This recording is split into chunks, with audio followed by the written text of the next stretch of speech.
recevons pas seulement des images et des sons, nous participons à une histoire. L'obscurité du théâtre nous isole des distractions et nous unit dans notre concentration.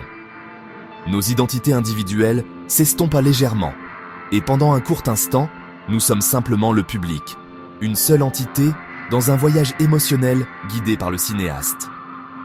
Nous pourrions oublier les visages des personnes avec qui nous étions assis, mais nous n'oublierons pas le sentiment de rire ou de pleurer avec elles. C'est le lien invisible forgé dans le noir, une communauté temporaire créée par le pouvoir d'une histoire partagée.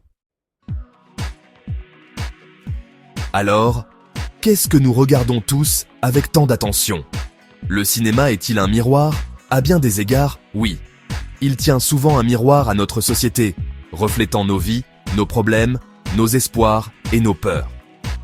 Un film peut nous montrer un dîner de famille qui ressemble exactement au nôtre.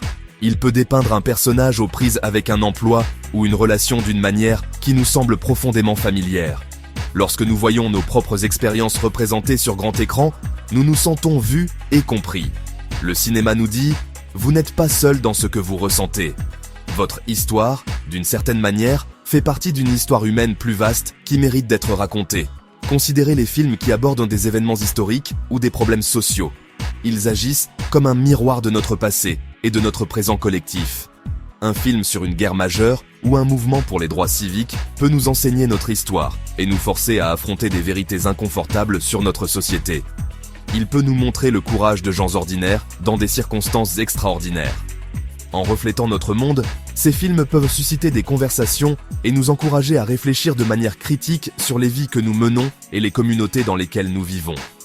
Ce ne sont pas seulement des divertissements, ce sont des documents culturels, des instantanés d'une époque et d'un lieu, préservant une vision de notre réalité pour les générations futures. Le miroir du cinéma n'est pas toujours parfait, bien sûr. Parfois, c'est un miroir déformant, comme celui que l'on pourrait trouver dans une fête foraine. Il peut exagérer certains aspects de la réalité pour faire passer un message ou créer un effet dramatique. Un film pourrait montrer une version du lycée bien plus glamour ou dramatique que la réalité. Il pourrait dépeindre une ville comme un lieu de danger constant ou de romance sans fin. Ces reflets ne sont pas entièrement faux, mais ils sont stylisés. Ils sélectionnent des éléments spécifiques de notre monde et les amplifient, nous montrant une version sublimée de nous-mêmes et de nos vies. Ce qui peut être tout aussi perspicace qu'un reflet parfaitement exact. En fin de compte, lorsque le cinéma agit comme un miroir, il nous aide à mieux nous comprendre. En regardant des personnages qui nous ressemblent, nous pouvons prendre du recul sur nos propres vies. Nous pouvons voir nos propres dilemmes se dérouler et peut-être trouver une nouvelle façon d'aborder nos problèmes. Un film peut nous montrer les conséquences de certains choix ou la beauté des moments quotidiens que nous pourrions autrement tenir pour acquis. Il reflète non seulement la surface de notre monde, mais aussi la vie intérieure complexe des personnes qui l'habitent. L'écran devient un lieu où nous pouvons explorer en toute sécurité la condition humaine dans toute sa gloire désordonnée. Belle et compliquée. Mais le cinéma n'est pas seulement un miroir, c'est aussi un puissant moteur d'illusion. Il ne nous montre pas seulement le monde tel qu'il est, il nous montre des mondes qui ne pourraient jamais exister.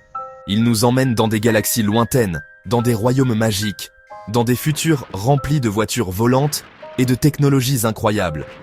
C'est l'autre facette de l'identité du cinéma. Le rêve, la fantaisie, la grande évasion. L'écran n'est pas seulement un reflet, c'est une fenêtre sur l'impossible. Il nous convainc, pendant 2 heures, que les dragons peuvent voler, que les super-héros peuvent sauver le monde, et que l'amour peut vaincre tous les obstacles. C'est une illusion pure et merveilleuse. Ce pouvoir d'illusion est fondamental à la magie du cinéma. Nous savons, logiquement, que ce que nous voyons n'est pas réel. Nous savons que les acteurs suivent un script, que les paysages extraterrestres sont créés avec des ordinateurs et que les explosions dramatiques sont des effets spéciaux soigneusement contrôlés. Pourtant, nous suspendons volontairement notre incrédulité. Nous choisissons de croire. Nous nous laissons berner parce que l'illusion est si captivante et si gratifiante. Cet accord tacite entre le cinéaste et le public est le fondement de la fantaisie cinématographique. Nous voulons être transportés et le cinéma est le véhicule de ce voyage. Pensez à la variété de ces illusions. Un film peut vous transporter dans le temps, vous permettant de marcher dans les rues de la Rome antique ou d'assister aux années folles. Il peut vous réduire à la taille d'un insecte ou vous faire ressentir l'immense échelle d'un monstre géant.